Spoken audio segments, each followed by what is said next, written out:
અહેમદાબાદ મિત્ર ન્યૂઝમાં આપનું સ્વાગત છે। શહેર કોટડા પોલીસ સ્ટેશનના લોકઅપનો હોવાનું કહેવાતો એક વિડીયો સોશિયલ મીડિયામાં વાયરલ થતાં પોલીસ વિભાગમાં ચર્ચા શરૂ થઈ છે।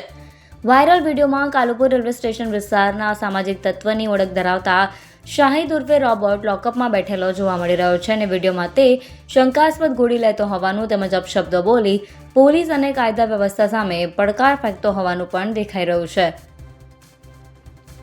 વાયરલ વિડીયોમાં શખ્સ દ્વારા લોકઅપમાંથી ચેલેન્જ આપવામાં આવી રહી હોવાનું પણ જોવા મળે છે। એટલું જ નહીં, તે જમવાનું મંગાવવાની વાતો કરતો હોવાનું અને આશરે 1500 રૂપિયાનું ભોજન મંગાવતો હોવાનું પણ વિડીયોમાં સાંભળવા મળી રહ્યું છે। આરોપીએ લોકઅપમાં મોબાઈલનો ઉપયોગ કરી વિડીયો બનાવ્યો હોવાની ચર્ચા છે। જો આ વાત સાચી સાબિત થાય તો પોલીસ સ્ટેશનના લોકઅપમાં મોબાઈલ પહોંચ્યો કેવી રીતે તે મોટો સવાલ બની શકે છે। થોડા સમય અગાઉ આરોપીની ધરપકડ કરવામાં આવી હતી, ત્યારબાદનો આ વિડીયો હોવાનું કહેવાઈ રહ્યું છે। આ મામલે શહેર કોટા પોલીસ સ્ટેશનના પીઆઈ વીએન ચૌધરી અનુસાર વાયરલ વિડીયો 1 મહિના પહેલાનો હોવાનું જાણવા મળી રહ્યું છે, પરંતુ આ વિડીયો ખરેખર શહેર કોટા પોલીસ સ્ટેશનના લોકઅપનો છે કે નહીં તેની તપાસ ચાલી રહી છે। અહેમદાબાદ મિત્ર ન્યૂઝની યુટ્યુબ ચેનલને સબસ્ક્રાઇબ કરો અને બેલ આઇકોન જરૂરથી દબાવો, જેથી દરેક મહત્ત્વના વિડીયોની નોટિફિકેશન તમને મળતી રહે।